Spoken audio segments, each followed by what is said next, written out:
दिव्या को देखने लड़के वाले आए हैं, लेकिन उनकी बातों से लग रहा है कि वो लंबी लंबी फेंक रहे हैं।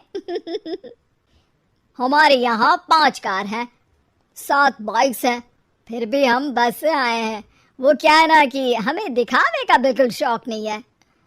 बड़ा नेक ख्याल है बेटा। लेकिन खुद की गाड़ी में बैठना दिखावा थोड़ी ना होता है।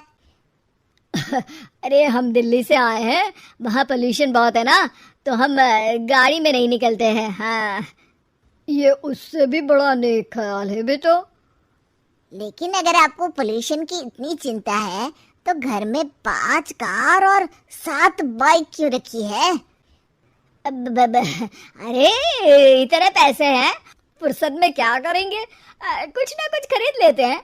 अभी पिछले ही हफ्ते एक हेलीकॉप्टर खरीदने का सोच रहा था। तो क्यों नहीं खरीदा?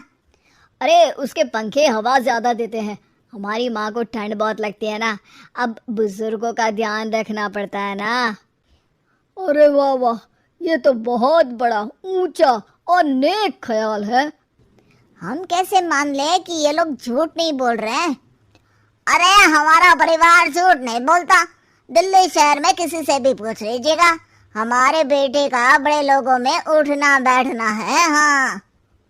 अरे छोटो चुप रह, इतने बड़े लोग हैं, झूठ क्यों बोलेंगे? हमारी फैक्ट्री है, और ऐसी फैक्ट्री कि यहाँ ग्राहक आया, इधर सामान बनाया जल्दी जल्दी, और हम हर काम ना जल्दी करते हैं। हाँ वही तो, तब जल्दी जल्दी अपनी बेटी का हाथ हमारे बेटे के हाथ में दे दीजिए। दिव्या के पिताजी दिव्या के भाई छोटू की एक भी बात न मानते हुए दिव्या की शादी दिल्ली के इस फेंकू परिवार में करवा देते हैं। जब दिव्या ससुराल पहुंचती है तब आपकी कार्स और बाइक्स कहाँ है?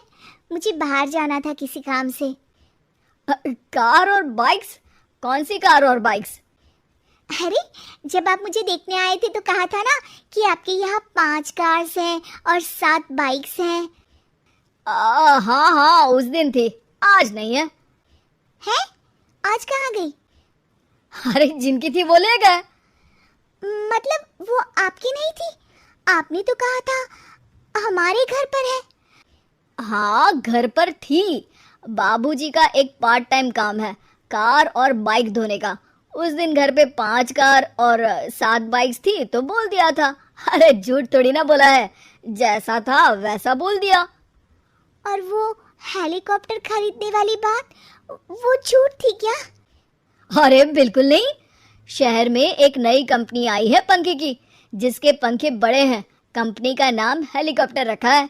जब लेने गए तो हवा बहुत तेज फेंक रहा था, तो माँ ने बोला ठंडी लगेगी बेटा। वैसे भी दिल्ली में ठंड ज्यादा होती है ना। झूठ कहाँ बोला मैंने, जैसा था वैसा बोल दिया। हे भगवान! और वो फैक्ट्री वाली बात, इधर ग्राहक आया उधर सामान तैयार। अरे वो भी तो बिल्कुल सही है। मेरा ना पानी पूरी का ठेला है, इधर ग्राहक आता है उधर पानी पूरी बना देता हूँ। अरे झूठ कहाँ बोला, जैसा था वैसा बोल दिया। हे राम, मेरे तो कर्म फूट गए। आपने तो कहा था कि आप लोगों का बड़े लोगों में उठना बैठना है। अरे है तो, पहले मैं बहुत बड़े लोगों के यहाँ नौकर था। जब भी कोई गलती करता तो वो मुझसे उठक बैठक लगवा देते। हो गया ना बड़े लोगों में उठना बैठना। दिव्या अपने साथ हुए धोखे पर रोने लगती है और ठान लेती है कि वो ससुराल वालों को लाइन पर लाकर ही रहेगी और उनकी ये झूठ बोलने वाली आदत छुड़वा कर रहेगी। आप लोग खाने में क्या लेंगे? करेला खा लूंगा। अरे मुझे तो टिंडे खाने हैं। कद्दू खाऊंगा। अच्छी बात है, खाने के टेबल पर मिलते हैं। शाम को जब सब खाने के टेबल पर मिलते हैं तो सब देखते हैं कि टेबल पर प्लेट्स में एक पूरा और कच्चा कद्दू रखा है, कच्चा करेला रखा है और कच्चे टिंडे भी रखे हैं। बहू ये सब क्या है? ससुर जी के लिए करेले, आपके लिए टिंडे और श्रवण जी के लिए कद्दू। अरे वो तो दिख रहा है, लेकिन ये पकाया क्यों नहीं है? आप लोगों ने पकाने को तो नहीं कहा था, बस मैंने पूछा था क्या खाएंगे, तो आपने ये कहा था कि करेले, टिंडे और कद्दू खाने वाले हैं। ये क्या मजाक है दिव्या, तुम झूठ बोल रही हो। अरे मजाक कहाँ है, आपने कहा कद्दू खाएंगे तो खाइए, ऐसे थोड़ी ना कहा था कि पका हुआ खाएंगे। और वो आप क्या कहते हैं, जैसा था वैसा बोल दिया, झूठ कहाँ बोला मैंने। दिव्या की बात सुनकर, समझकर सब शर्मिंदा हो जाते हैं और उन्हें अपने किए और झूठ बोलने की आदत पर पछतावा होता है। दिव्या समझदारी दिखाते हुए उन्हें सच के रास्ते पर चलने और किसी से मजाक में भी झूठ ना बोलने की सीख देती है और उनके काम में मदद करके उनके काम को और बड़ा बनाने में मदद करने लग जाती है।